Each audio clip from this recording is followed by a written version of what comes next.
Welcome to Homie House, everybody. Hey, I don't think the people at home heard. You guys, stop your fucking friendlies. Stop. It's time. Stop those friendlies right now. We got T.O. STROM in the building. Or, former T.O.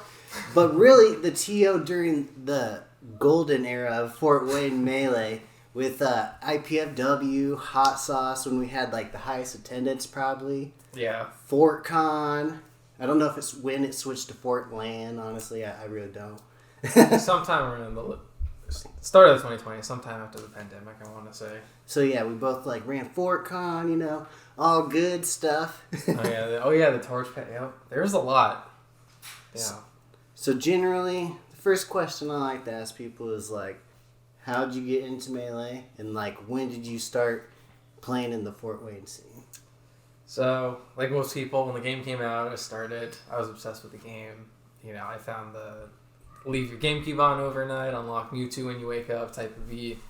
So I was obsessed with it as a kid. I thought I was hot shit because I could beat 3 level 9s of Kirby. Hell yeah. And then competitive for me was Ignited. I'm a doc kid at heart, so the Smash Bros. Documentary is probably my YouTube recommended. I want to say for probably a year after it come out or so. And I finally just decided on a whim to watch it, and I was immediately hooked and sold. I was like, I didn't realize Hell yeah. there's a game like this rich. So it was in college when it started for me. So that'd be 2013, 2014. 2013, okay.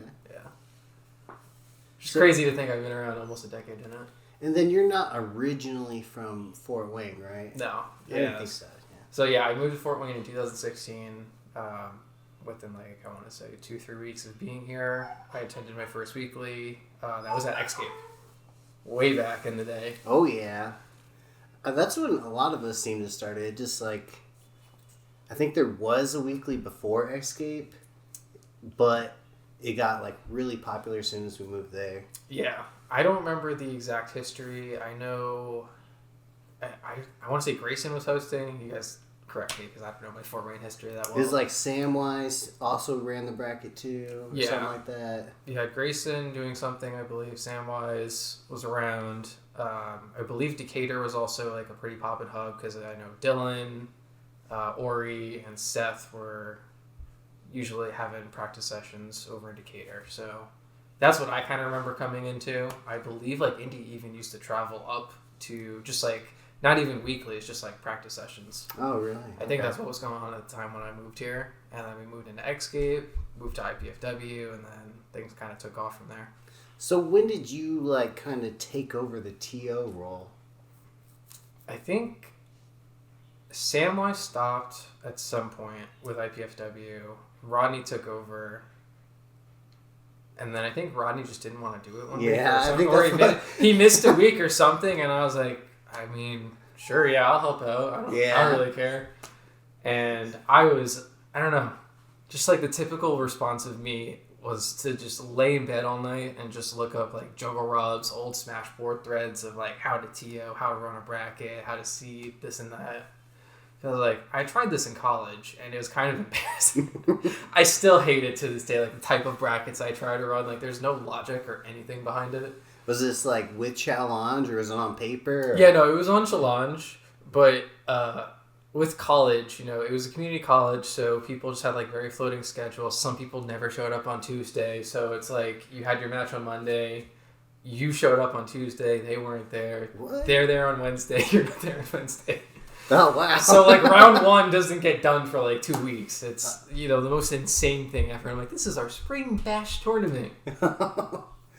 All right. So, I started really low, and I really wanted the quality of my tournaments to get better from that. So when I took over for Rod and Samwise, that was the big motivator to never have something like that again. Shit, that's funny though. Oh yeah, no, I laugh back on it because we tried to make this whole official thing with lessons and everything, and it's I can barely cancel a 40% rate, and I'm gonna teach people because I watched the Smash doc. Yeah. But that ambition, eventually drove the passion. So why did you end up playing Fox? I was tired of getting my ass beat in New York by random Fox 9000 because I was playing Sheik. Oh, okay, so you started with Sheik. I was all over the place. As a kid, it was Kirby and Falcon.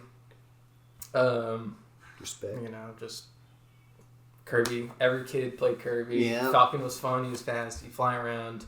I never gravitated towards spaces as a kid. I think when I started, I just thought Falco was cool. I saw like West Balls, Captain Jack in the documentary and everything like that. So I was like, Bird seems pretty cool. Sheik is really good at abusing low-level players who have no idea what's going on. So I was like, Sheik is broken. I'm going to pick up Sheik. Oh, yeah. And then random Fox player started beating my ass by shining me across the stage. And I'm like, all right, fuck it. I'm joining the dark side. Yeah. And that was probably... Was that before you moved to Fort Wayne? Yeah. So I went through all three characters in New York. Probably over a year and a half, 2 years of competing. Yeah, I didn't get too far because this was also during like Long Island's, I want to say, their golden age. You had Animal, Cody, not Cody Schwab. Animal. I totally remember him. Animal with the tongue flying out, if you guys know what I'm talking about. I've seen that on stream. Just type in Animal tongue cam on YouTube, Smash or whatever. It's... And he's actually crazy good, too. Yeah, there were a lot of good players. There were a lot of good Samus players. Minty, I believe, Minty Flesh was a big one back in the day. Some other hidden bosses in NYC, DJ Nintendo obviously was around, people like that, the Moon. So it was... So that scene was pretty big where you came It was from. pretty stacked, yeah. Okay. Even just like, a random guy on Long Island just at like your local college campus would just beat your ass. And, my first event, I'll never forget. I was so confident with my Falco. I was like, oh, Falco beats Fox on FD. Having no idea how to play the game, I get number 2, number 3 seed, round 1, of course, and did not get to play the game. Very humbling, very fast. Oh, jeez. Which, is, I'd say that's the Smash experience in a nutshell. You have to get humbled real quick and get accustomed to it. So do you have, like, anybody from your old scene that, like, you really looked up to? I'd say Cody. Cody was just the nicest, most welcoming dude.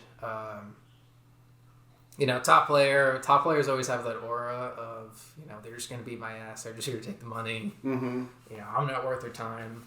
But towards the end of my time on Long Island, he did invite me over to his house with a couple other players that I really respected at that time too. So it was really nice to just have someone that was willing to step out and be like, hey, maybe people don't know you as much, but you're always welcome to come on in with us. That's what's up. Shout out Cody. Hell yeah. We'll have to send this to him. So what was it like when you came here since you had already been playing for a while? I actually came in pretty cocky. I don't know if a lot of people remember, but I remember Rodney beat my ass the first week. It was the closest I had until like one PFW set, I want to say. That was the closest I ever got to beating Rodney, but I was like, this guy's Falco's like, alright, I can probably beat him if I play him again. Mm-hmm. And then I think Matt humbled me at some point that night too. So I had to win like a couple quarter money matches later that night to feel better. I remember you guys doing that. And if people that were at Xscape probably remember, like I'd probably get like 0-2'd, 1-2'd in bracket, and I would like sit there and I would go on the PC and play League because I was so tilted. Oh yeah, that's right. You could play random games on the PCs too. Yeah. So I got humbled by a lot in Fort Wayne, and that I went through a lot of struggle in my mentality, which is always my biggest weakness as a competitor. So Fort Wayne humbled me. Definitely wanted to continue improving, and I took that path along pretty well, I think. We've got some dog johns going on. Yeah, I know. I was trying to keep them quiet. They were doing well. They're doing pretty good for being crazy dogs. Yeah, I think Fort Wayne's actually like a pretty crazy region. Secret region. Yeah, no, it's always been secret because, even when I came in, it was always talking about the indie players.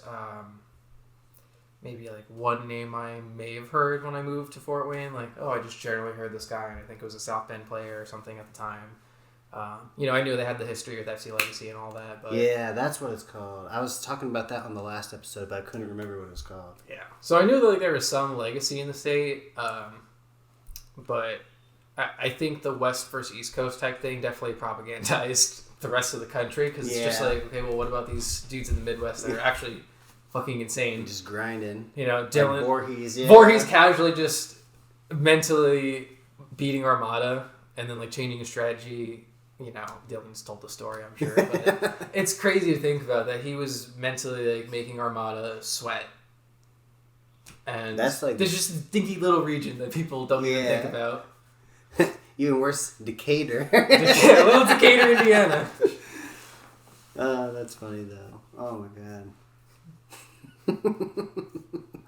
I remember when I first started going to Escape, like I played Drake and like I lost and I was like, oh dang, that was close. And so then the next week that I came, I kind of knew him. And then like I had to play you at one point, and I was like, oh, is Strom good? And everybody was like, yeah, Strom's really good. And I was like, oh, crap. And you guys are too kind. And then we played, and I think we pretty much have like a pretty even history going back and forth in sets. I don't think we've played since Wobbling's been unbanned. I don't think so, actually.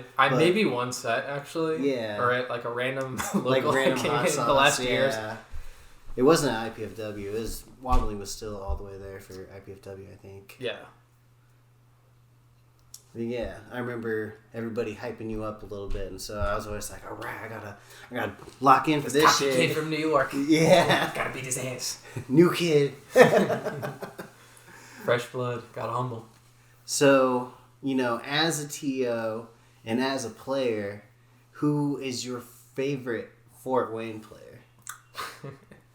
The Clipmaster himself, Robbie. Robbie with another W. Robbie is the one player that, like, I could have the worst day possible and he could just beat my ass so bad in bracket that I don't even get to play, and I'll just be happy through it. Yeah. Like, I might get mad at myself or whatever, because I can't stop. It's a strong way. I feel you. But Robbie, I'm just like, yeah, dude, I got stunned on. That was sick. Yeah, good GG's, bro. Yeah.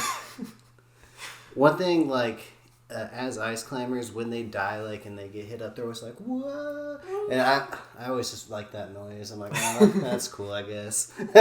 And so sometimes... It's the consolation of dying. Yeah, sometimes when I get stunned on, I'm like, that was pretty sick. My character even seems to think so. Yeah, they're like, what? It's always a good gag in Smash. So who's, like, the best person to have at your tournament? Like, who's showing up on time, not DQing, not never running late? Who TO favorites?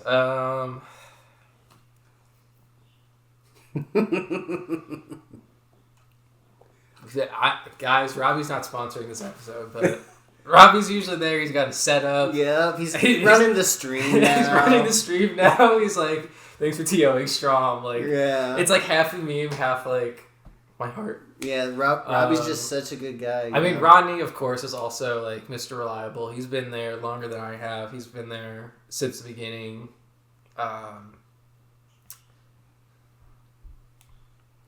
Honestly, Toast. Okay. I mean, Toast and Matt can run late. That's fine. But, I mean, the comedy, the growth, the little story narratives that Toast has planted in the scene in his time, like, I genuinely do appreciate that. I'll also shout out Chris, my complete arch nemesis and good friend, of course. Cubby, yep. Yeah. I remember you guys... You, him, and Matt would have some crazy sets back in the day. We'd have crazy sets, but what is it, 20-something plus losses in a row to Chris? Oh my god, that me too though.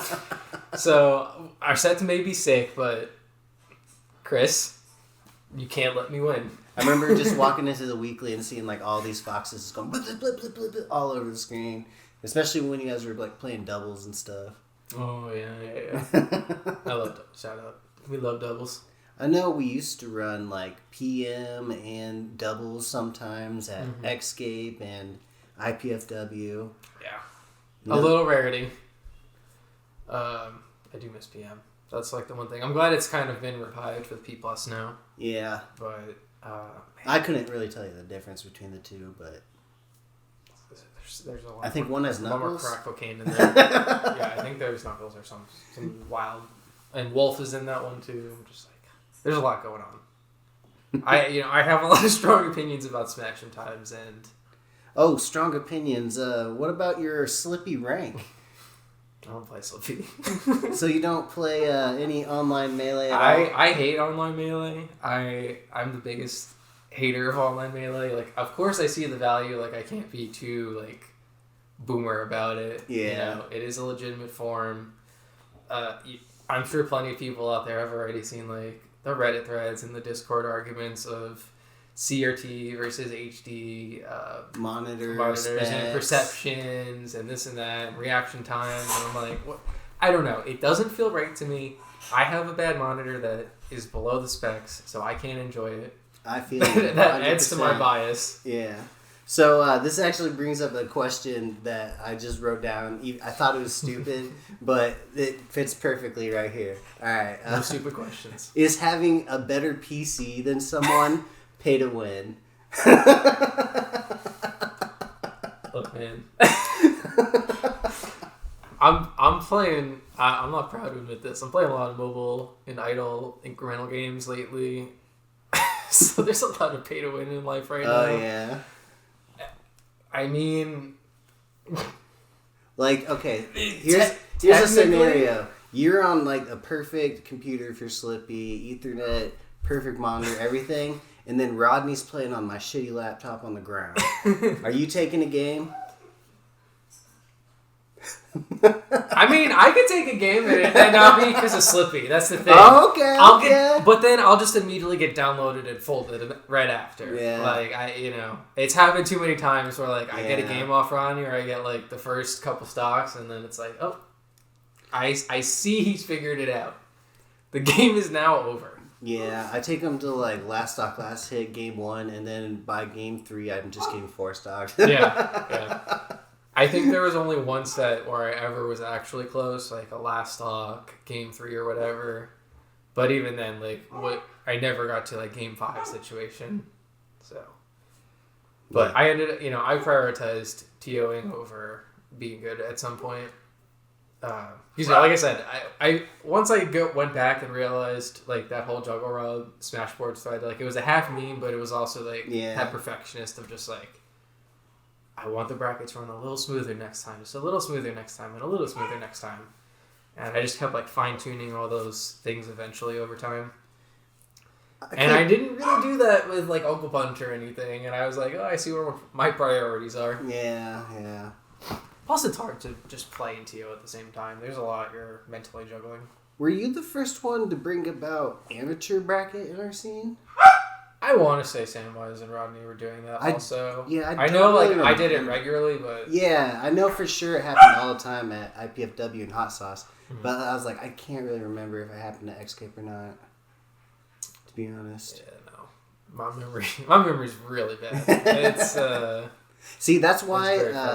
that's why I'm doing this. That Homie House podcast, we're getting the Fort Wayne Melee history, the lore, and then I don't actually have to remember anymore. I can just go back to whatever episode has it. You know? Yeah, we mold everyone's takes together. Yeah. We got like a semi-complete tale of Fort Wayne's history. We're going to take them all and put it in like one big AI like text thing, and then you'll be able to just like read the whole lore. Oh my God. Has AI and science gone too far? Yes, it has. And then it's going to recreate it, and I don't know. It's going to be crazy. With all the new robots they're making. Yeah, no, literally everything AI is shoved down your throat now. Yeah, no, it's horrible. I'm only 30, but I'm a boomer. Yeah, I'll be turning 33 this year, and man, there's so much I don't understand now. Social media, it's past my prime. even like watching a turn down for Walt video recently, like he was always my guy. I've watching like the DK videos just to kind of catch up on a lot of the tournaments that I'm missing. And I'm just like, wait, what is that term he just used? Yeah. It's like, Jesus Christ. You blink and you miss it. But all the games that I play tend to have that in some sort of way. Like, you feel like you blink, you miss a couple patches. You're like, what is going on? Have you played any other games competitively? I feel like competitive is a stretch, you know. Or like seriously? You know, I on and off League for years, but calling it competitive or like taking it seriously, I don't know, because I think Smash was the most disciplined I ever was. I did try to lock in like a couple times, like 2019, 2018, especially during COVID for League. I still never peaked past like Platinum or Emerald now, whatever. So, yeah. I tried Valorant for a bit. I've never been good at shooters. Valorant, I'm awful at. I also tend to apparently like the worst characters in the game. Yeah. Worst agents, whatever. So, yeah, now I'm kind of just in the idle, incremental, because I'm just like, life is just happening too much. Yeah. I know. I do want to like see how it holds up to Smash now, but I'll have all the pre-Johns ready in my head. Hell yeah. I've pretty much decided that like I'm never going to play like other games again. Like I don't have a lot of free time, so when I do, I'm like I'm going to practice Melee or I'm going to play RuneScape, and that's it. Like that's it. Like Melee when I want to fucking like do something, RuneScape when I don't, you know, because it's just like a real passive game. Yeah, just something chill. You know, I can't do like my MMO grinds like I used to. Yeah. I can't sit there and grind 4 hours to get like 10% experience. Yeah. Like, those days are gone. Waking up at 6 a.m. when mom goes to work. Can't do that anymore. Good times though. I remember me and my friend would stay up and we would do like some terrible grinds, but we would like take turns doing it on like one account, and then the next day we would play the other person's account together, and so then we would both by the end of the weekend like we'd get like a really high agility level together, be like yeah. There you go. It was such terrible XP back in like the old RuneScape, the like 2007 RuneScape. Yeah. Like, same with the old school Maple Story. Oh yeah, I remember you talking about Maple Story. Yeah, no, a modern Maple Story is just crack. Isn't it like a lot of pay to? It's like, a cosmetic stuff. It's a lot of cosmetic, but a lot of pay to win and gotcha now. Oh. You know, back then it was you would pretty much buy like the 2x experience drops or 2x experience cards rather, and you just grind the best maps. You know, the best maps for your level range, and that could be 2% an hour at the higher, the highest levels. And then they did the Big Bang update is what really changed the game. It reduced the XP curve significantly, so you got to the higher levels and the flashier abilities faster. Now you get to what used to be unattainable in like 40 minutes now of gameplay. Oh, wow. And you're supposed to just constantly make characters. It's that kind of progression system. Like, try every class, you get a bonus for making a class reach a certain level. So, you know, I tried playing it like 2-3 years ago, and I stuck with it for a couple months, but that type of grind I just cannot commit to anymore. Buy all of our cosmetics. Yeah, no, I do miss like the simple days of just like, oh, let me blow like a $10 card and just get some cosmetics that'll last me like 3-4 months. I'll just AFK in the little town square or whatever. Yeah. Just, have a little message to invite people to chat. This is the boomer talking. Oh yeah. See, that's me too though. Kids these days, they don't understand. We never used to be able to buy stuff in the game. oh dude, I remember the old like cash shop too. Like you could literally buy a little shop that you would set up in the free market area, and people would bought the like channel 1, market 1. They'd camp out like the best spot that everyone would go to, and if you happen to get like a spot after like patch or maintenance or something, you get botted out. Oh man, that kind of reminds me of like Neopets. I used to play Neopets when I was really young. Yep. But like when they would do like an update or something, like the shops would sell stuff for like super cheap or something like that. And I used to get in on that and then like resell them after the update. That was like my first like grindy game buy that I low played. or buy low, sell high. Yeah, Neopets. I literally had a book like as a teenager. It's something that I like never would probably do now. Like I had a book. I would write down like the market prices for stuff. and then I would try to find people that didn't know what they were selling. Oh, man. And then just resell that. I was like, man, I was really on this grind. When old school RuneScape came out in 2013, it was completely based like from 2007, like directly, like a save. And so there was these herbs, and they were called unidentified herbs, and you had to have like a higher herb level to be able to tell what they actually are. Okay. And so like every herb drop you would get would just be these unidentified herbs. And I ended up like getting high herbler when the game came out, and then like pretty much scamming, but not really scamming, like for a lot of money, because like I was like, oh yeah, these are all good herbs, and I'd give them all these shitty fucking herbs. and then like people would be like, we're buying all units for a certain price, and I'd be like, okay, I know that all these are worth less than that price, and so I'd go sell all those for that bigger price, and I was like, hell yeah. Did you ever do drop games with people? Drop games? Yeah. It's like, oh, I'll drop this really rare item, and you drop your really rare item, and we'll see if we can pick it up in time. And then they have like vac hacks. They have like in RuneScape, they would have like somebody log in underneath you and just take it. Yeah, no, old MMOs like that were fucking ruthless. Yeah. It was a dog eat dog world, and they didn't care if you were a 10-year-old. Yeah. Oh my gosh. They pulled on your heartstrings. I remember the first time I ever got scammed, and like I lost all my good shit. It was like in 2005. It was like winter break. I'd finally gotten like a dragon legs D-med helmet, and I had like an obby shield, obby cape, and a dragon longsword. I felt like a fucking king of the world. And there's this new update that came out. It's called Construction. And so this guy took me into his house. We were chilling, we were friends, and we were fighting in his little pit.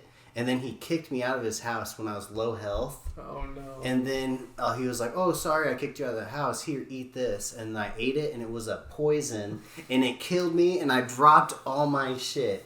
And oh my god, that was like the worst like Christmas break of my life. I was so sad. On Christmas break, dude. That's tragic. Yeah. God. Oh my gosh. Yeah, the amount of progress people would steal is crazy. They got us back in the day. And somehow it still works in like Roblox, I'm sure. Oh yeah, I'm sure there's Roblox scams. Do this and I'll give you 50,000 Robux. So have you traveled a lot for Melee? Yeah, I think most of my my real world traveling has come because of Smash. I've gone to NYC tournaments. I went to Super Nebulous. I can't remember which one. I want to say 2 or 3 or both back in the day. I know there was a Falcon round robin at one of them that I went to. Yeah. That one was really sick event. It was like a 2-level, like you're in the middle of, I don't remember, Brooklyn, just somewhere in NYC. And, you'd emerge from the venue, you'd cut like a couple blocks, you're in the middle of Chinatown, you're in an Italian village with a bunch of pizza places. And it's just 2-level venue with the most amount of setups I had ever seen at that point. It was crazy. So what do you think your favorite like LAN tournament that you've been to as a competitor?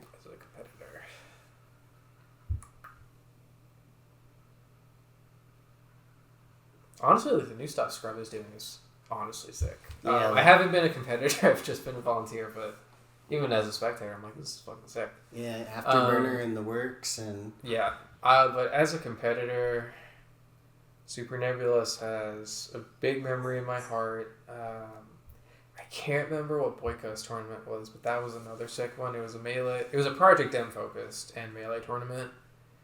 I want to say 2014, 2015. That was another really cool one. There used to be a lot of like PM majors that also had Melee. Yeah. The golden age of PM, I really do miss that. There are some balance changes I wish they never went through and listened to the community on, but honestly, like the game was really interesting and how the meta was developing back then. So I think Super Nebulous or Full Bloom 4 also. Ooh. Actually, yeah. There's so many memories at that one. Who'd you go with? Voorhees was there. A couple Ultimate players I know went as well. My memory, honestly, is so fuzzy on that. It's all good. I did also get like completely drunk a couple nights at so Hell it was a really good event. But I remember the venue's sick. Seeing all the top players. You know, Mango was just casually walking around. I think someone in Fort Wayne like had a beer with Mango, just chilling in the venue. Hell yeah. The food is really sick in Bloomington. Yeah. Gotta shout out the food scene down there. The bars are really nice. There is something with Wizrobe. Dylan will probably remember the story, but something with Wizrobe. Dylan got to play friendlies with Wizzy. I think S2J also at some point, and then just as the spectator, getting to view the whole top 8 was one of the best that I've ever been to. So it was that competitor and spectator balance. Yeah, he did mention this actually. He got to play like with HBox and stuff. Oh yeah, HBoxes too. Yep, and he like inspired them to keep going. Is what Voorhees told me. Yep. That's cool. Yeah, no, like almost every top player that Dylan grinded with at that tournament, he had a really interesting like takeaway story or some comment or just like Wizrobism. Yeah. We're just watching Wizzy lock in on a tech chase. So like just random friendlies with Dylan. While Rodney and Dylan, if they would be playing friendlies, they'd just be talking shit on each other like, hey, you fucking suck. So what's your favorite tournament that you've ran? The last FortCon that I did for sure. Do you know what year that was? Like 2019? I want to say 2019. I know I missed one of them. I could be wrong, but that was with Magi, KJH. For people that don't know, Ginger tried to sneak in like literally the night before. Yeah. And I was like, no, dude. Like the amount of reconstruction and trying to keep people happy and sane. Yeah. I cannot. It's going to be way too much. I do have a lot of regrets about that tournament. Like there was just some minor things that I didn't think about in organizing and planning. Zamu was there too. That's the other person. Yeah, Zamu was at that tournament. Dreffin, I believe, also came to that one. I think Dreffin came to the one before that, but you also ran that one. Yeah. Okay. Yeah. That was just to see the growth of the scene. We got South Bend, we got Indy, we got Purdue, which were like all the major regions in Indiana. Bloomington. And then, and of course Austin, and Logan from Bloomington, a couple others that I'm forgetting. There's shout out to all you guys. Evansville, I think, is active. Yeah, I think a couple of dudes from Evansville also came up. So like, it was really, really nice to see because I remember having like a contentious relationship, just being like, I wish people traveled to Fort Wayne. Yeah. So the fact that I really got people to come out, I went really hard with advertising. Mm-hmm. I remember. I was in full shill mode back in the day, so I was very proud of that. I did want to keep improving from that event because it did teach me a lot and forced a lot of my desire, I guess, of like, in a way, like project management, managing fires and crazy things. I don't know. Like it's sparked that in me because it's like I did all this planning over the course of a year, sporadically, especially in the last couple of months, and even then, like you cannot plan for everything. Yeah, you can do your best, but it was just a great learning experience again, and getting to see everyone have fun. And you still help out, Yeah, no, and I still pop in, and just to see that the fact that it's continued to grow from there, I thought, hey, this is like the best it's been in a long time, and to see it keep going, like that just proud dad moment, I guess. Like, shout out to Scrub, shout out to Rec, Rodney, of course. I've been holding it down damn near a decade at this point. Like, the commitment to the Fort Wayne scene and the passion that people have thrown in, whether it's been a couple months, years, doesn't really matter. It's been really awesome to see people like take the role and run with it. Yeah, I've always thought the Fort Wayne scene was like really awesome, really homey. I was like very tight, yeah. I was like, we gotta let people know about this. Yeah, no, and that's the thing that I always felt welcome here, and I try to do my best also as a TO to foster that environment, because I know how it was when I felt a little isolated in Long Island, which is why I had to highlight that. You know, what Cody did to me was really huge back then. And whether it was coming from myself or just from people that were influential in the scene, it's nice to know that everyone's always been so welcoming. Yeah. You know, it's been like that for years and years and years. I feel the same way when I came in, just, felt like new friends, nothing crazy, like, I wasn't like, oh, I'm scared of these people or nothing, except for Rodney. I know, but, you can always hop back in and just catch up with the scene too, which is really awesome. Like, I still talk to the guys in the Ultimate scene still. Oh, yeah. I pop with the Melee guys, of course. Who'd you play in Ultimate?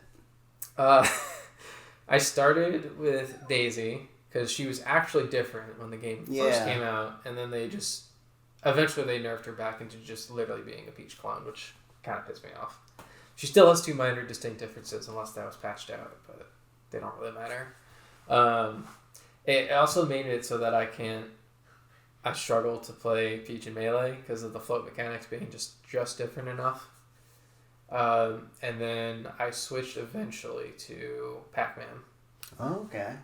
But I wanted to not be the lame Pac-Man that just charged fruit and then like chump checked you with like, do you know what the fruit do? Yeah, I was like, I don't know what any of them do. Yeah, no. So I like, and this is always probably been like my big weakness in Smash. In most games in general, is I just like to scrap. I like to go in. I like going in. So like I'm gonna abuse the fact that Pac-Man has like frame 3 Nair, frame 4 Dare, or frame 3, frame 4 Nair and Fair. He has really good aerials. He can scrap. He has a decent like poke, and then he has the fruit. So I just like to scrap with Pac-Man. It's stupid, but it's fun. Scrap Man. Man, scrap. Why have I never thought of that? Hey, that's what I'm here for. There you go. Inspired. I also like Falco. Falco's got like, it's a pretty simple punish game in that he like throws his reflector. He throws it's the throwing reflector, but he's got Dare up tilt. He's got drag downs with the neutral air as well, I think. There's a lot of weird stuff in Ultimate that I actually, even like day one or like, the first month, early days of the meta mechanics that were discovered, I never implemented that shit. For me, it was all just like my fundamental knowledge for Melee, and like I always knew like anything Brawl and After was always more defensive oriented, but I was always still like, if I can just break their, not break the shield, but if I can just kind of get them in that defensive position and then reduce their options type of thing. But the way some of the Ultra players are able to really like hold their own in defensive situations, because they're, again, the game is a lot more rewarding in that aspect. Yeah, more patient too. They're really good at that, and it's a hard skill to acquire. Because again, they're just such different games. When you can just play Fox and just go drill, shine, everything. Yeah. You can play you can play a real lame campy Fox, absolutely, but like also just mashing your face on the controller gets decent results sometimes. Do you have one set that sticks out to you that's maybe like your personal, either craziest set or like your biggest win?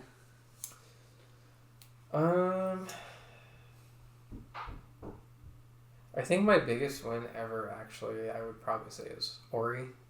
Ori? Yeah, it was at Hot Sauce, but not the Hot Sauce everyone remembers. It was the smaller one. Yeah. I think he did play Falcon in the set, but I think it was primarily Marth. He might have done like 2 Marth, 1 Falcon, or it might have been all Marth. I don't remember, but it was the first time I felt like he played pretty well. Like I'm sure he felt like he made some mistakes along the way too, but I felt like it was a pretty clean set. I can't like take anything away from anyone. I can't John for him. I can't John for myself. I was like, it was a really good. I felt stressed during the set. I don't think I had like a huge pop off, but like I know internally I was like, fuck. Yeah. I've been waiting for that. I've been waiting for that against Chris specifically, because the meme has been for a while. Like I'm gonna get in his face. I'm gonna be like, fuck yeah. just screaming, running around the room, like, fuck this 24 loss streak or whatever it's been. Like, hell yeah. But no, like, yeah, like, Ori always pushed me. Like, Ori's always had my number, but he really, like, Marth or Falcon, he always pushed me. Yeah. Those were really good sets. As far as, like, standout sets, though, I think I can never remember, like, the specific, I know it's an IPFW one. I know there's I know there's hot sauce ones. Like, Robbie and I have had a lot of really close sets. Like, we've just turned to each other after so many, been like, dude, that was awesome. That was a lot of fun. I've had close sets with Rodney, but I've still been downloaded afterwards. I think one of my more memorable ones that I can at least remember in recent time is a Purdue one, one of the botmies. I don't remember which one, but it was for me to get into top 32 or something, and I had to get out of pools, play a Kirby from Champaign. I can't remember his tag, but I got fully exposed since I lost to Kirby. I was like, man, I ain't ever coming back from this. I'm losing to Kirby. I'm playing Ultimate, and I'm pretty sure he got me with one of the escapable throws, and I just didn't know the mash. Yeah, it's like, you know what to do, but you don't. No, when you're, it really, like, it's so simple and it's really obvious to do, like, especially when you've seen it done, you know how to do it, but, like, when you've never been in that position, I guess that's a John, but that's at least where I know I was in that set. I was like, why do I feel lost with the mash? But then, like, anytime you grab me, I'm just like, yeah. I have, like, a panic attack anytime an ice climber catches me. I'm like, please, no. It's like that M2K meme, which is like, where he's, like, almost crying while he's getting I'm just mashing so hard. I'm like, I don't want to get to the point where I have to give up. Please let me mash out. Nope. All right, I give up. Put the controller down. That reminds me of one time we had, it was when Homie House used to be a weekly. We had a crew battle, and me and you started it, and we were, like, picking teams and stuff, but me and you ended up playing first, and, like, I either, like, 2 or 3 stocked you or something like that, and you just got out mid-wobble, unplugged your controller, walked right out the door, and drove home. I remember that shit. That was funny. Yeah, no, the strong tilt is it was real big. I've got one more Strom's Tilt story. It was at the Fort Con that I ran, and you, like, it was like amateur bracket or something. I lost against Cronin. Yeah, you lost against Cronin, and that controller went. It was one of my, like, special controllers too. I think it was, like, a custom painted one my friend in New York made for me. And some, like, one of the PC dudes, like, just, like, turned around and he's like, and that made it so much more worse. I was like, bro, oh, man. I got Luigi'd so hard. Yeah. Fuck you. Yeah, fuck Cronin. Shout out. Yeah, shout out to Cronin, always humbling my ass. For real. I don't know. I think, like, internally I always called him, like, the Bork of Fort Wayne, because it was just like... And then you met his brother. God damn it. But yeah, go on. Oh my god, yeah. Cronin just... Anytime I'm like, alright, I'm done losing to Cronin, I'm like, I've got his number, I figured this shit out, I know... No. Yeah. You've never figured Cronin out, because Cronin doesn't know what Cronin's he doesn't even know what he's going to do. Remember, we used to be like, this motherfucker can't cancel.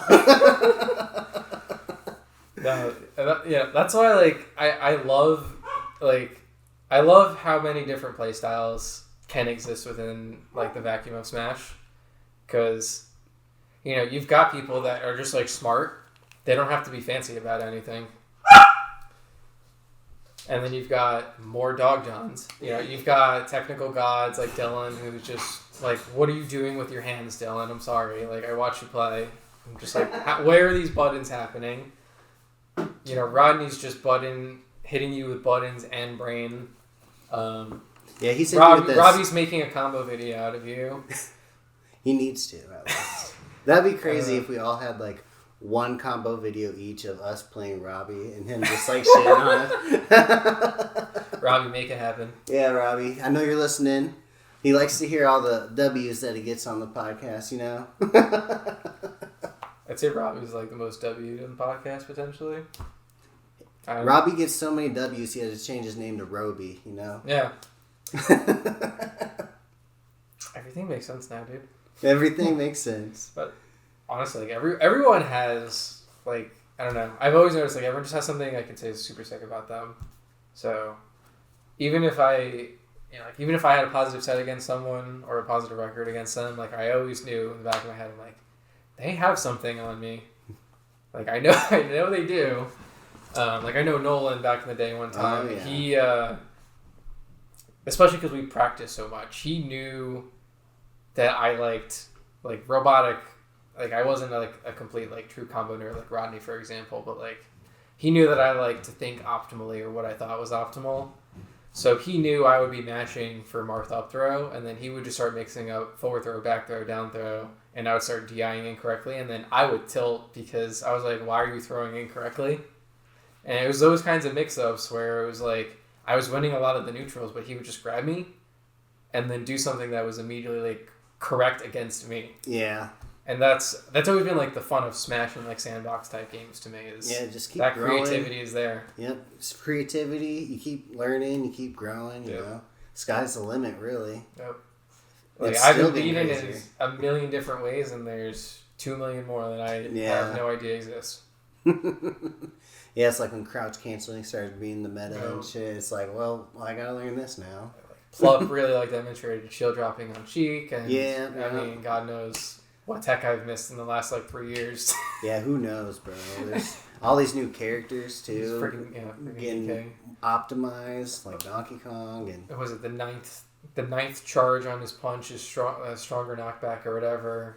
Like, it took how many years for people to figure that out with all the nerds that exist in this game with labbing and shit. It's like that's what's so cool. Is just like, could Zelda be optimized in the future? Like, she has 2 moves, but, like, is someone nerdy enough to figure out everything that could potentially work? I hope so. I don't know. We're gonna see full cast up in top 20 whatever one day. Yeah, suddenly it's gonna be like, okay, you have, like, the top, I don't know, 20 characters, and then everything else you're trolling.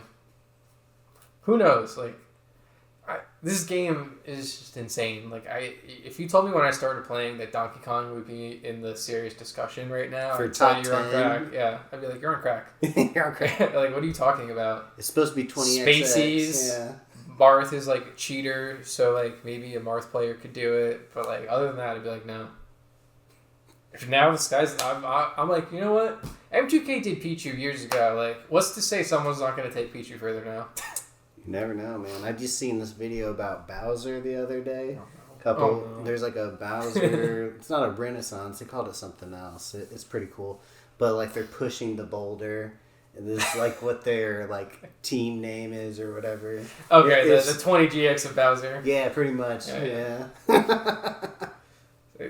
See, and, like, I thought, okay, 20 GX is going to be, like, the next big thing. And, like, yeah, Falcon's obviously still a mainstay in the game, but you've had Marth rise to dominance again. You've had Puff with H-Box rise up again. J-Mook with Sheik. Yeah. Now we have Donkey Kong, and it's just like, okay, who's next? Like, Spacies are always there. Yeah, Zelda's or Sheik's always there, but, like, is something next? Is something going to happen? Is Falcon going to be pushed again? Like, is someone going to take what Gravy theorized? And I don't know. And then we got, like, Ice Climbers being, like, a whole different character now. Just, like, since Wobbling got banned, they were, like, trash for a little bit, and now they're pretty good again. There's, like, more things figured out, more things being labbed all the time. Yep. We're figuring out how to get that wobble back. You know, one way the or the legal other. wobble. Yeah. The legal wobble. Maybe that'll be the BPM. Hey, you'll do the handoffs. I don't know. Legal wobble. I can't do it. I've literally had a metronome in my ear and I can't wobble. Oh. So I can't ever talk shit about wobblers being brainless when I can't do it with the metronome. It's more like music talent or something. I don't know. Yeah, which I do not have. And chat does not need to find out. Chat, comments, whatever. Like, comment, subscribe. You already know. And yeah, support the Homie House podcast. Hell yeah. Shout out Homie House Podcast on Patreon. Go patreon.com/Homie Podcast if you want to see more bonus content or you want to get early releases for the podcast. Help a homie out. There's lots of different levels.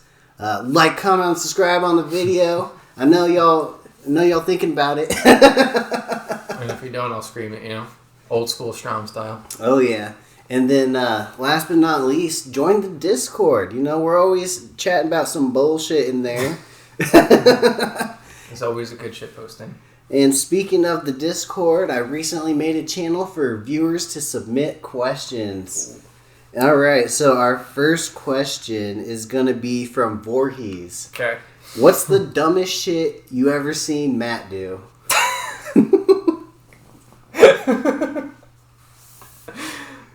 Oh, God. Oh, there's so many, dude. There's so many. I remember, one of the first times I walked into the venue, he was saying some crazy shit off the rip, and I was just like, I think I'm gonna like it here. I like this guy. I mean, honestly, I met the dude, and he's had a fucking Harambe shirt on. I feel like that just set the tone for everything to come. Man, yeah, his little Harambe shirt and the beanie back in the day, that's old school, Matt. The dumbest shit. It's gotta be the both money story. So, for the uninitiated, Matt and I think we started off pretty back and forth, and then Matt pretty quickly, solidly started beating my ass.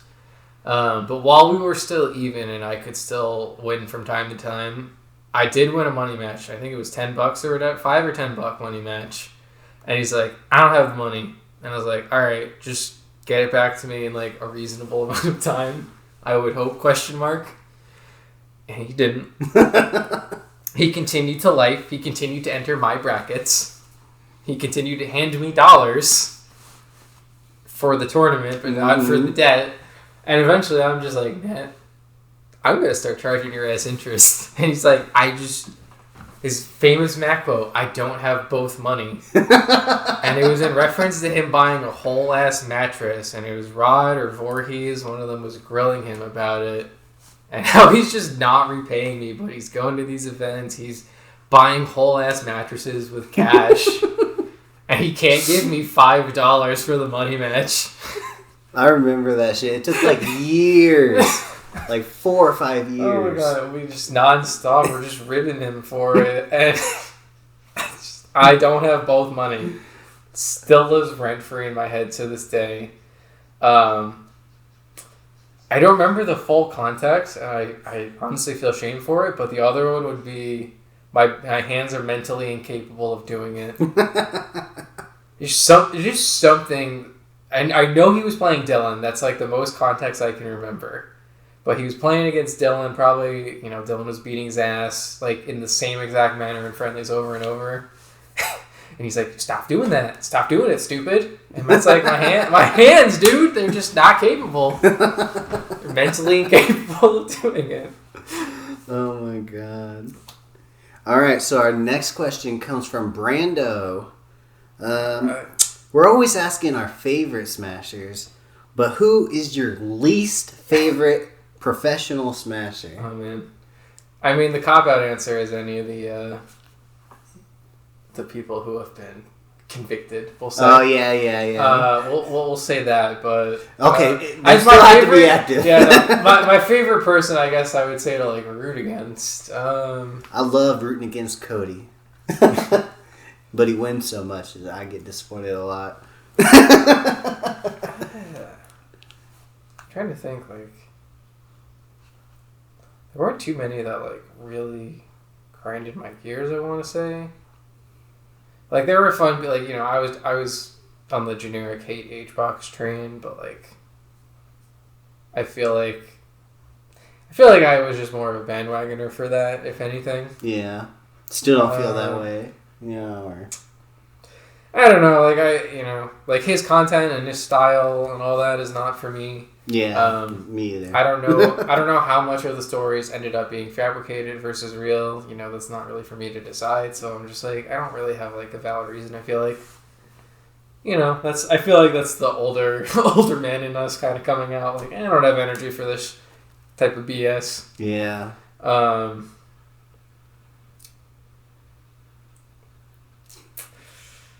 Not really, like, I have, like, rivals, I guess, but, like, not, like, a least favorite, and I feel like that's a disappointing non-answer, unfortunately.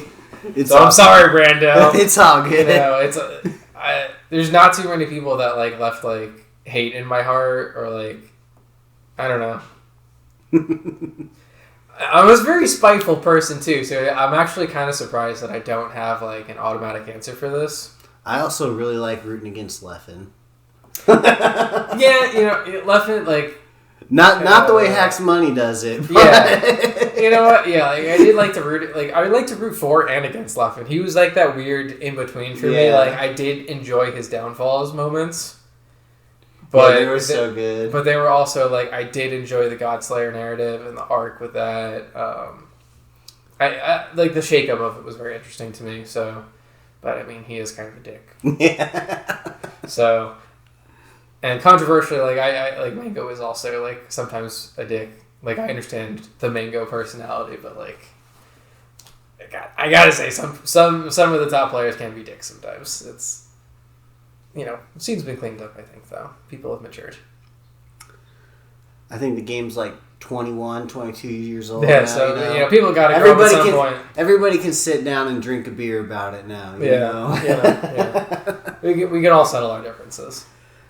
So our next question comes from Tracy, 3-tick. All right, Tracy. All right. Would you rather never be able to eat your favorite cuisine again?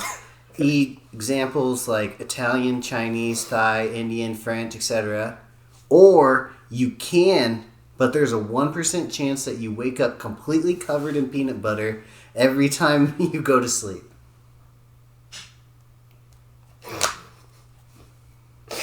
Tracy, how high were you when you submitted this question? I mean, honestly, I am such a fan of peanut butter. Like, okay, there are two things that never are... Well, garlic, I guess, is a third. But two things that are never not in my house are peanut butter and then pickles. Ooh. So, I'll take the 1% risk, honestly. Yeah, you wake up, you're like, don't gotta go shopping. Protein! Here's some nice free calories. You know, it's probably, like, the oil in it will probably do something for your skin, you know? Yeah, I mean, is it copium? Is it science? Who's to say? Guess we'll find out. Yeah, 1%'s, you know, the rest Tracy, of your life. You gave me an interesting conundrum there. So, I've been asking this question this season. Okay. Favorite Pokemon generation? Gen 2. Gen 2? Easy one for me. I don't like to glaze it as much as some people do. Like, it's the perfect generation because no Pokemon generation's perfect. But for the time, like, I appreciate the additional content, even if it wasn't complete. You know, they could have made some Pokemon stats better and better move pools, but that's like every generation, honestly. It's just the most core nostalgic game for me.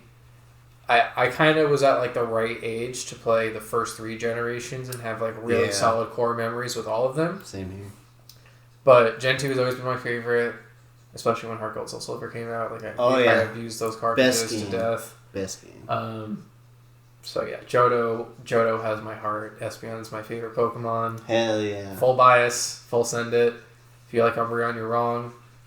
You can flame me down below. I don't care. Espeon's my favorite evolution. I stand on business with Espeon being the best evolution. Yep. 100% agree. So our other question we've been asking is, do you prefer superheroes or anime? I've definitely, like, been MCU pilled over the years, and I feel like most of the population has. I've never really been a comic book guy. Yeah. And then I grew up with, like, the animes that a lot of us did, you know, Pokemon, Yu-Gi-Oh. Yeah. Fully Cooley was, like, the only one I could say is, like, not a generic anime that I watched when I was younger. But even, like, the popular stuff these days, like One Piece, My Hero, whatever was shown on Toonami for Naruto, I also saw. But like other than that, like I'm not a Hamtaro. Hell yeah. But like other than that, like yeah, I'm not a big anime guy. So on both sides of the spectrum, I'm not big on the source materials. So it's like you grew up with anime, but now you're kind of more into Marvel stuff, right? Well, my girlfriend's definitely like a big influence now. Like I saw sporadically like just couple movies. Iron Man, Avengers as they were coming up and everything. Guardians, I think, was like my favorite when I was in college. But I know like MCU is very different from the comics, and especially like how Deadpool and Wolverine recently was very much like unabashed like, yeah, we're doing the multiverse shit. Like there's multiple timelines, there's multiple shits going on, like now everything's included. Yeah, and even like it's kind of like Ultimate. Like I've even moved less into League as a game, and I've moved more into the world and lore of League of Legends. Like I honestly just find that more fascinating than the game sometimes. Yeah. I think like a well fleshed out story is really interesting. So that's what I look for more with films. Whether it superhero films are pretty hard to come by in terms of like I think really good story. You have like alright story, I think. But I don't think a lot will top like The Dark Knight back in the day. Oh yeah, that one's so good. That's dark and gritty. Batman is definitely overdone, but like I feel like that was peak. That's the second one, right? Yeah. Okay, yeah, that one's the best one for sure. Yeah, R.I.P. Heath Ledger, of course.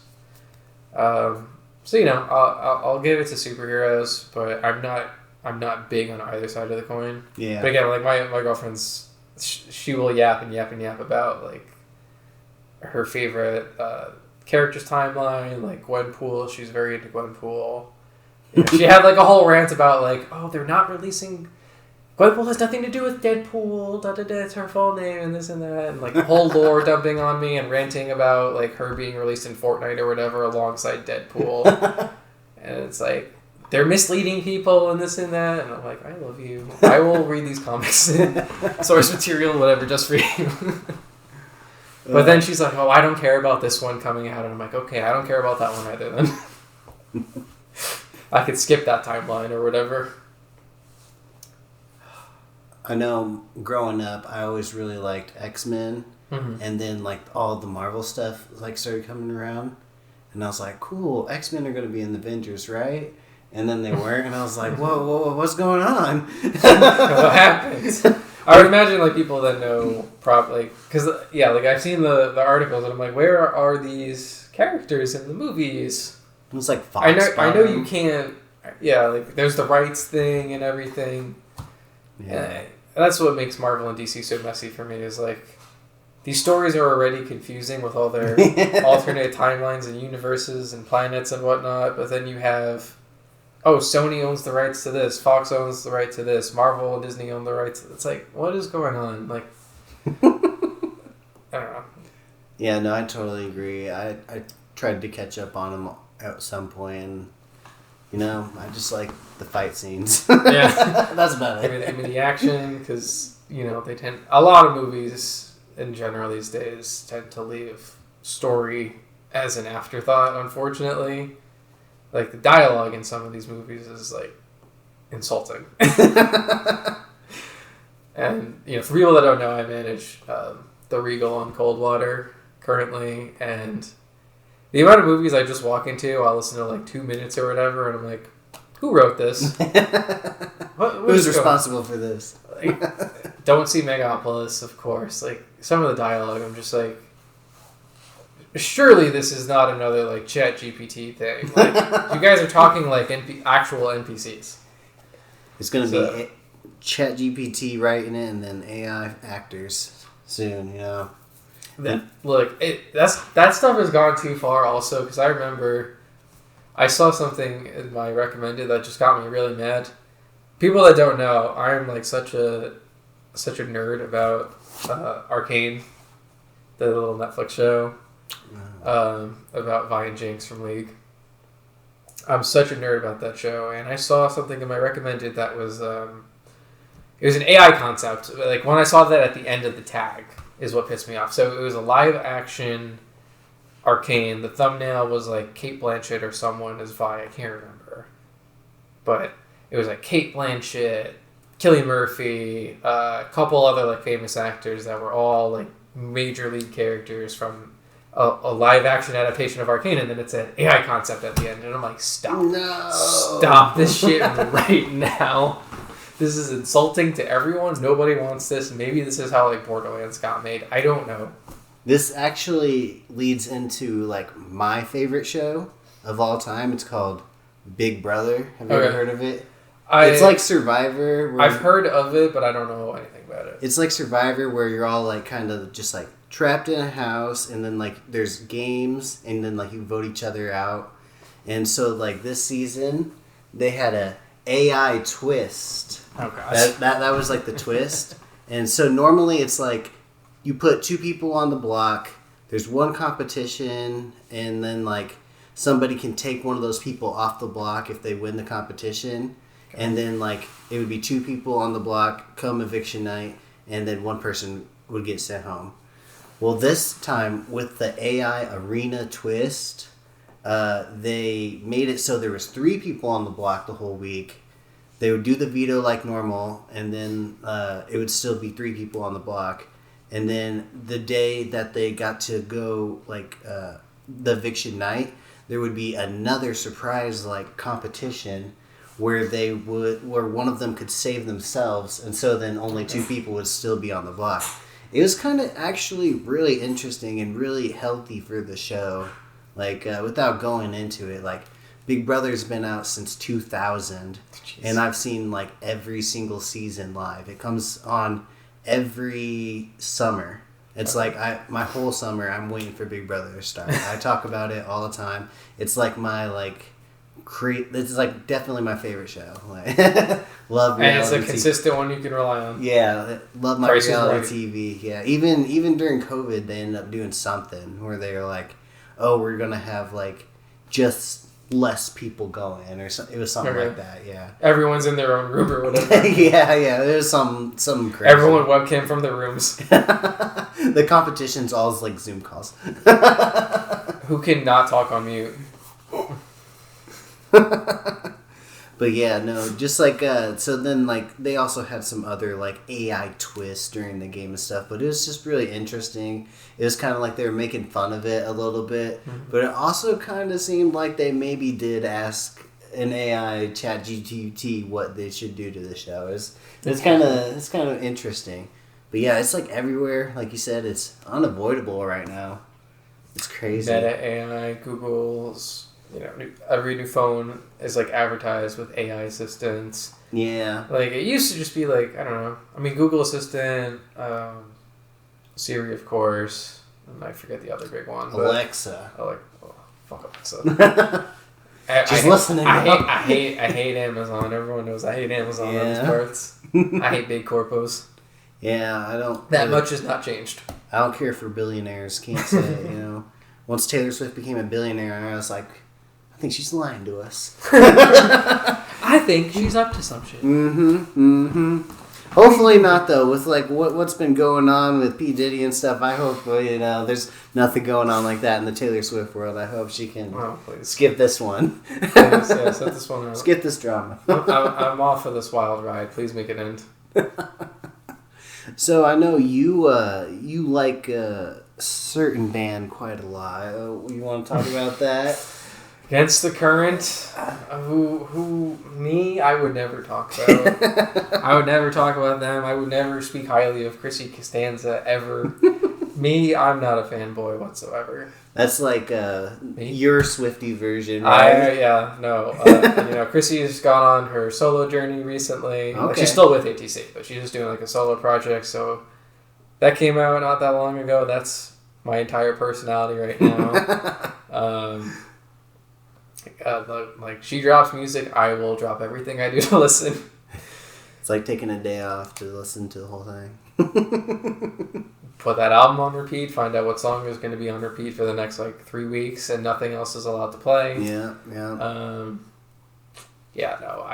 I'm a bit insane over them, and I got to see them live in Columbus last year. Or 2 years. I think it was like really close post-COVID, so it might have been that. But really good show. Like, Chrissy has so much energy live. That crowd was unfortunately NPC material. Like, I hate going... And even same thing, I remember Saucy Pickle was at the show. Sum 41 came to Pierre's. Yeah, no, they came to the Clyde. Did they come to Clyde? Yeah. I could have sworn it was at Pierre's. It was right after... well, I mean, maybe they did a certain time, but right after COVID, it was like, you were there, I were there, Ducky was there, T-Masa was there. Yeah. I remember all of us were... I was pretty triggered with the crowd that night. It was like...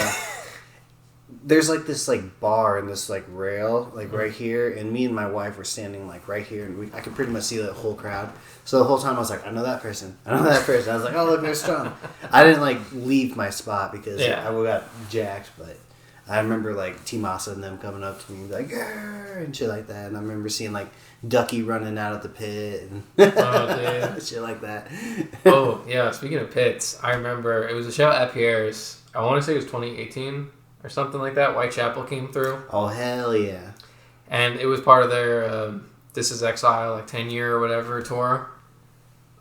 Amazing show, and I knew I was waiting for one of the breakdowns from that album, and I was in the pit, and it's when my glasses were way too loose at that point, so I did lose my glasses in the pit. Oh no! And the pit did stop. Like, people did try to help me, but like people were stomping way too long that the glasses were lost the moment they hit the ground. Yeah. I couldn't find them, and then by like the 5-10 seconds after, those glasses were, even if they were somewhere, gone. But totally worth it.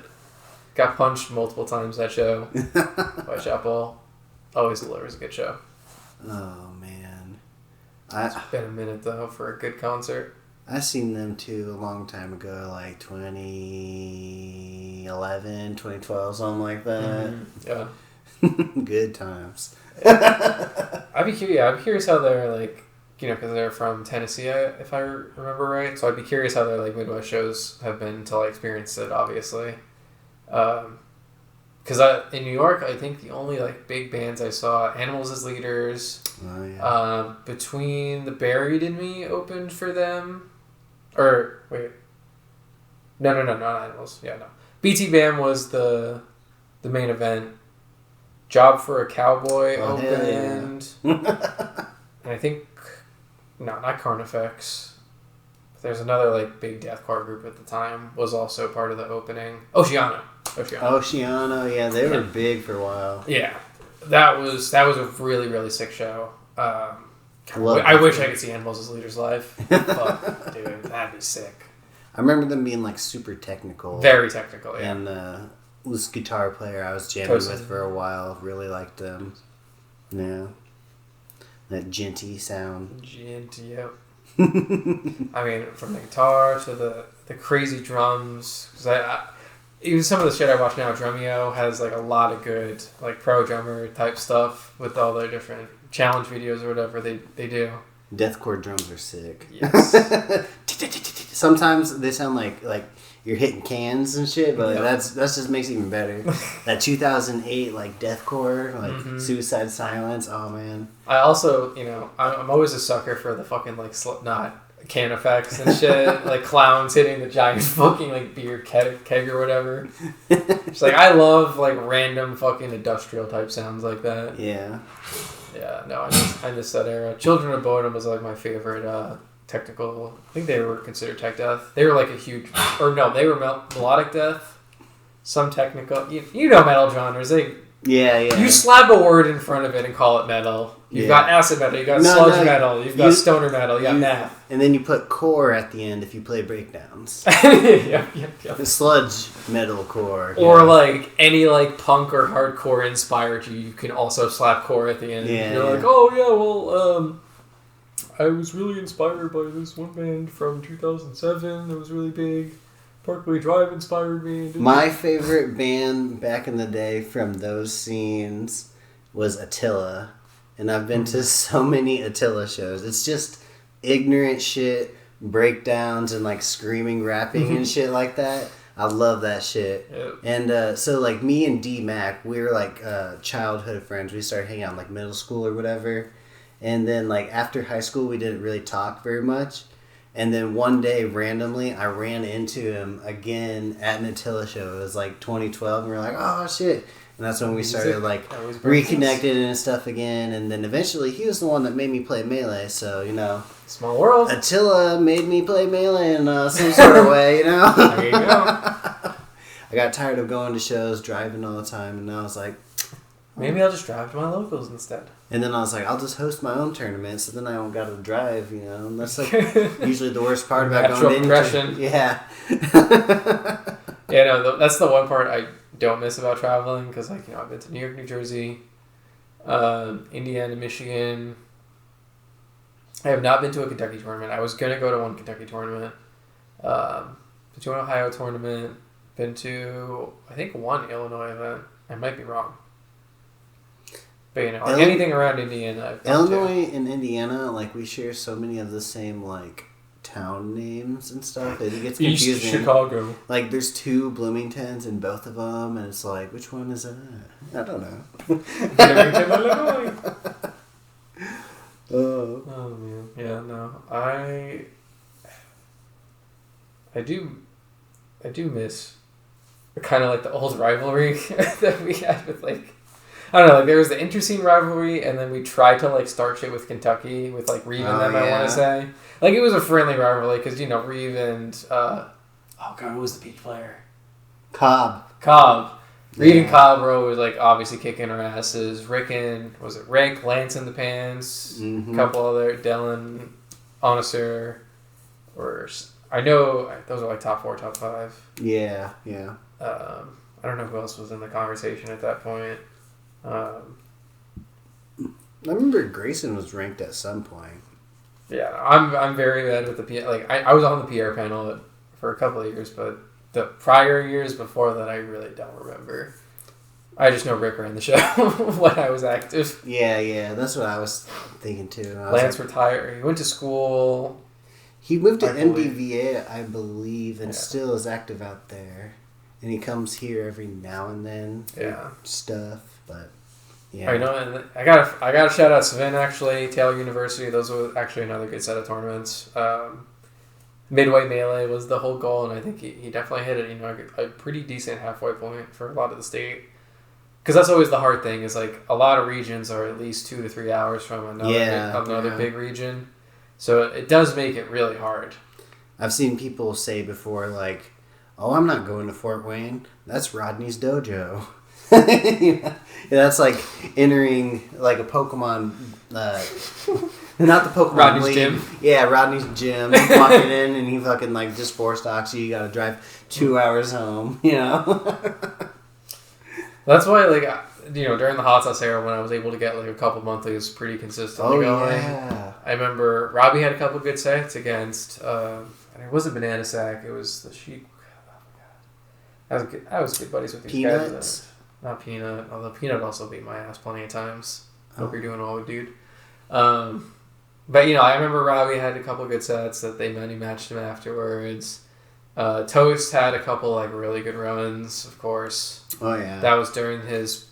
I think his come up, yeah. Yeah, his come up and his push towards number 1 at one point. I remember. Which he achieved. Which is crazy. My son did it. Well, you know what? My last true dub against Toast also, it was an IPFW one. It was before PFW. It was one of those ballroom events. Oh. I remember... like, Throwdown or something? Yeah, Throwdown. I know Toast switched to Marth at one point. I beat his Marth on FD. I think he immediately ran it back. And I don't know. That was just the last time that I ever beat Toast, and then Toast just fucking ran with it. Actually, I went to a couple weeklies recently, and Toast is now playing Marth again. He said that Fort Wayne needs it. Fort Wayne needs a Marth, huh? Oh my god, can you believe that? And we were about to make him a homie, too. My son. I'm not mad, I'm just disappointed. Yeah, we're going to have to talk about this. What is there to say? You know what the look entails.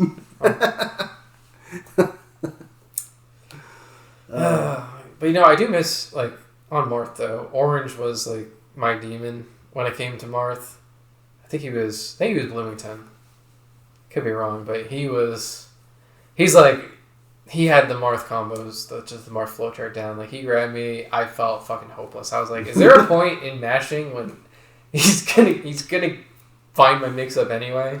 Whenever I see, like... so maybe you're right, Toast.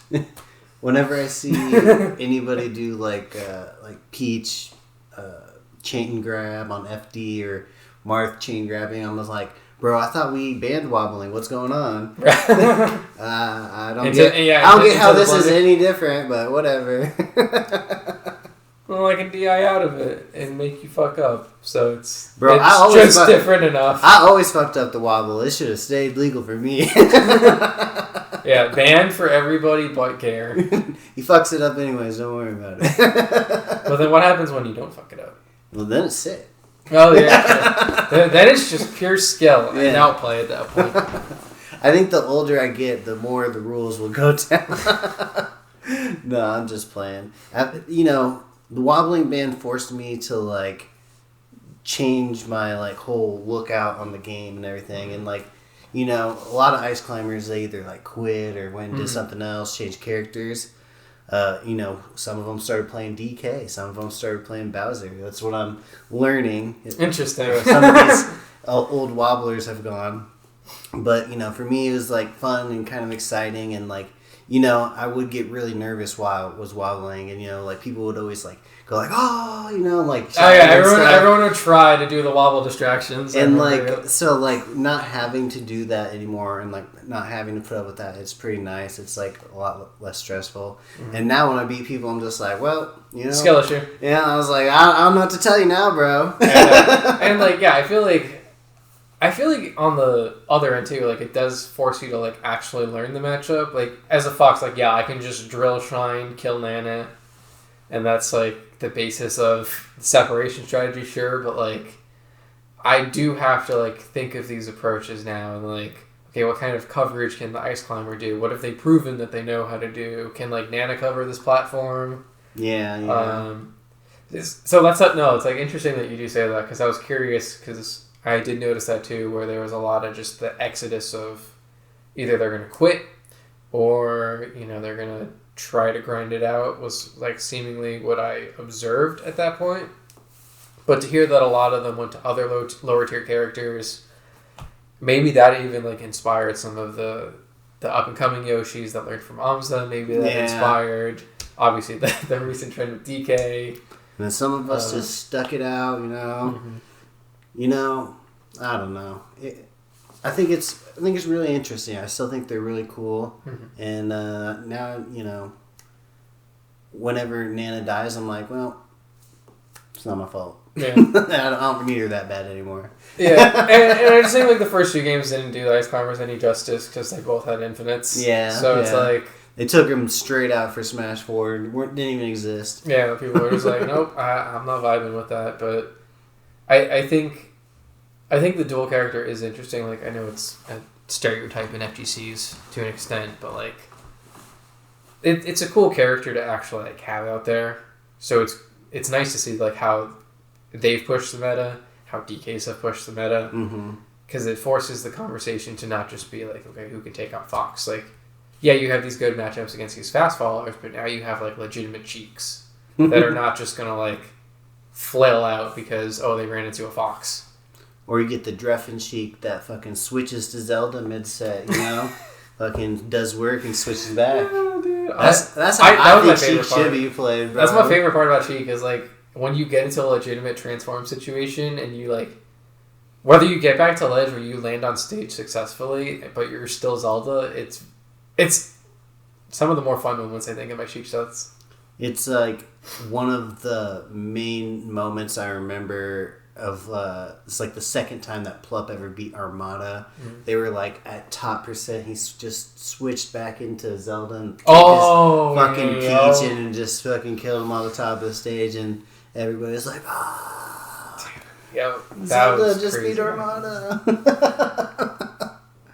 Oh shit! Yeah, so many moments, honestly, throughout the years, like. And everyone can bring one up and be like, oh yeah, I remember that. But in a vacuum, I would not remember it. Which, like, there's just so much history. Like, I remember the Armada Meditate 4-stock. That was, like, a big one for me. Oh, yeah. Just like, holy shit, Lefton got fucked. But it's just beautiful to watch. Yeah. There's a lot of moments like that, here locally too. And I encourage anybody that is listening, that's thinking maybe I should go to a weekly, or maybe I should try out a new, different scene or a new game even, you should totally go for it. There's a lot of cool people out there that want to meet you and want to teach you, especially here in our region. What would you say to people, wanting to start out or get into our scene? Don't be afraid to just ask to join a rotation, honestly. Like, I think that was one of my biggest anxieties as a player. Was like, if I saw two people playing, like, oh, maybe they're friends and they want to grind together or whatever. But, like, if someone does want to do that, like, they'll tell you. And especially, like, in our scene, people are really cool about that. Like, they're happy to have you in, especially if you're a newer player. So, honestly, like, if you're, like, if you're a subbie player, online player primarily, and you just haven't come out to a scene or whatever, whether it's Fort Wayne or a different scene that you're at, I would encourage you to just don't be afraid to join a rotation, because that's the quickest way to, get into an immediate social circle. You'll start finding out what you guys have in common. Ask questions. Mm-hmm.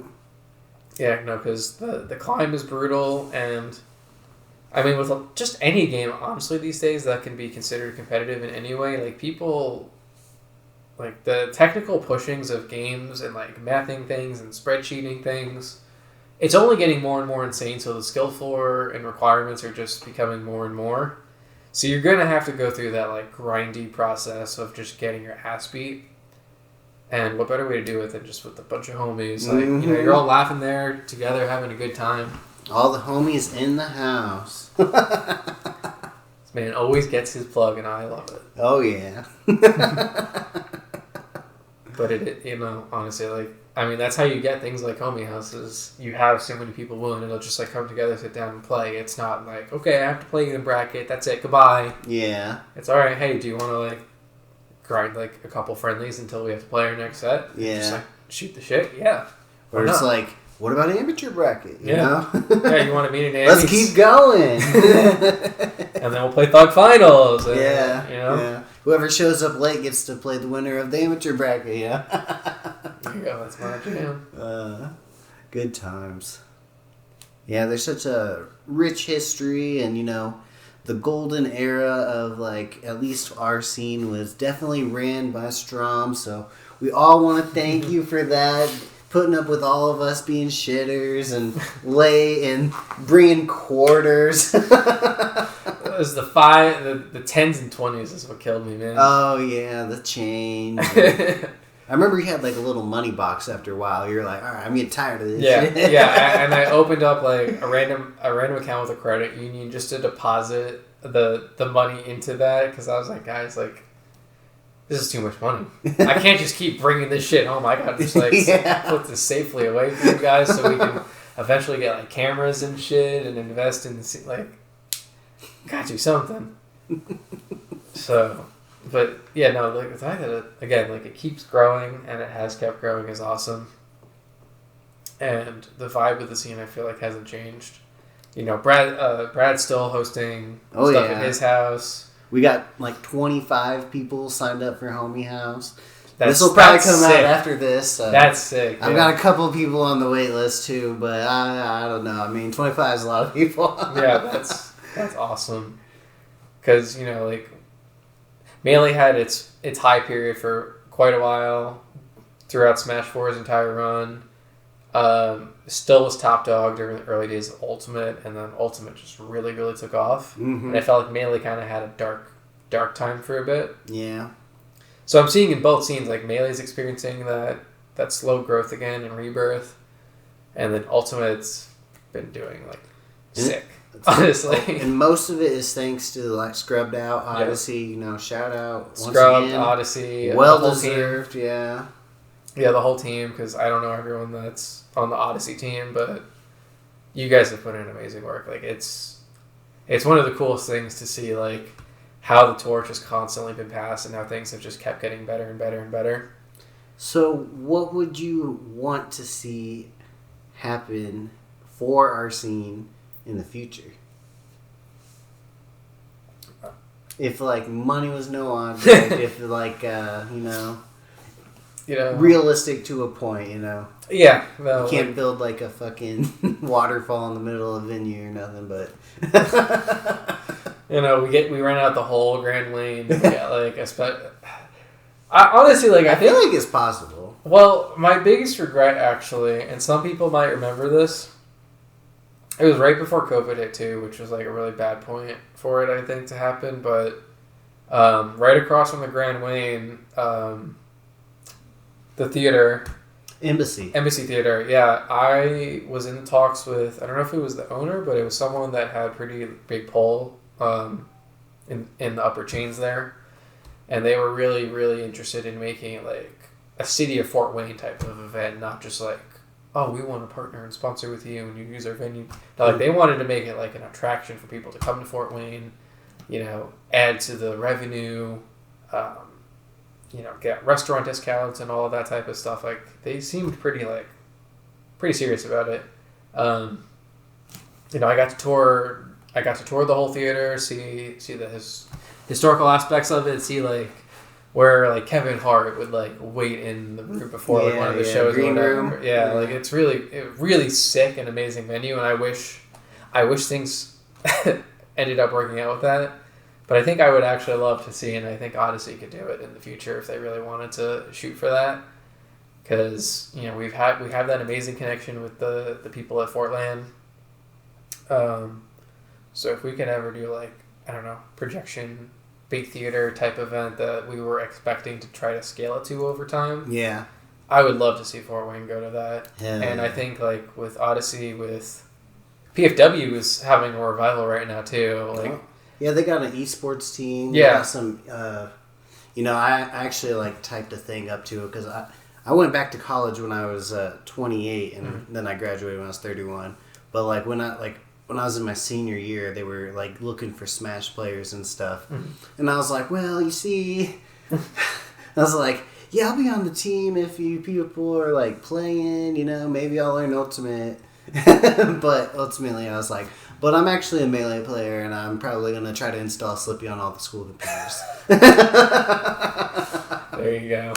At least you're being honest though about it. Yeah, I was like, I've done pretty well in Melee, I can help you like run tournaments and stuff, but honestly, I'm not that good at Ultimate. But I'll try. Yeah, I was okay for a bit in Ultimate, but I was very quickly outpaced and too many matchups in that game too. I'm like, that's my John for that game. Like, that's there's too many overwhelming. fucking matchups. Yeah. Every character has a game. Like that was the issue with Project M2 was like every character is now viable, so they all have a gimmick of some sort.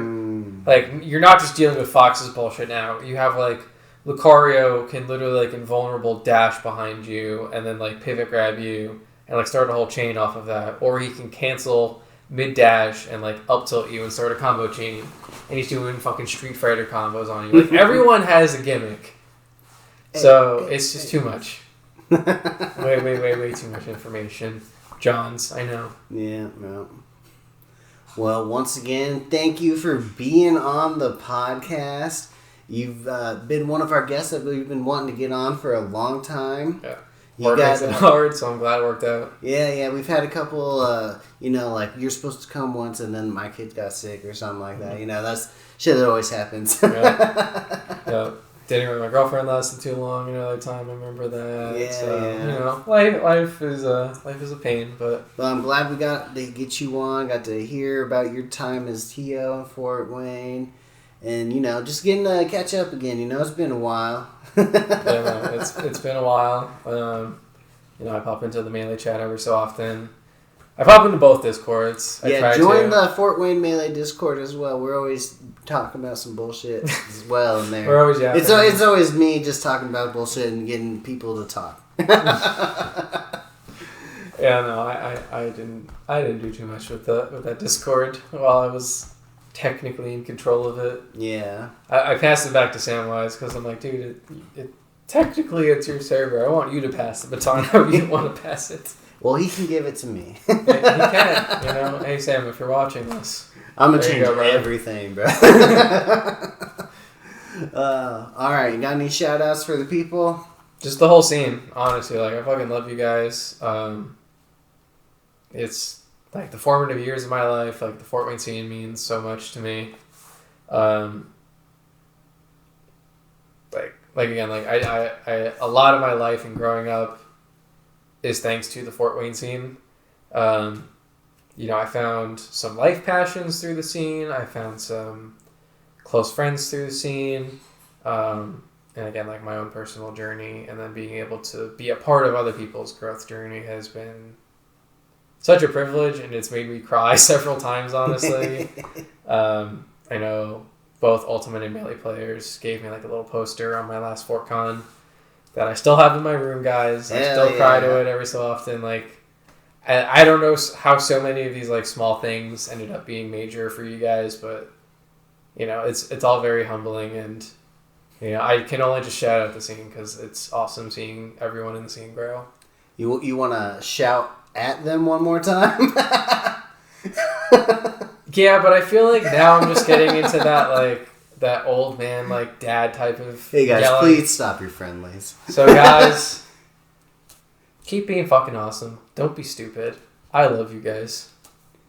Stay happy. Stay healthy. Be good people. Subscribe to the Homie House Podcast, the YouTube channel. Join the Discord. Do all that cool stuff. Stay awesome. Peace. Peace out.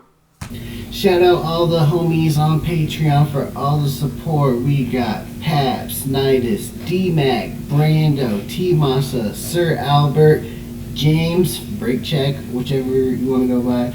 And then we got a special shout out to Lil Ray. Thank you all for making podcasts and the tournaments possible.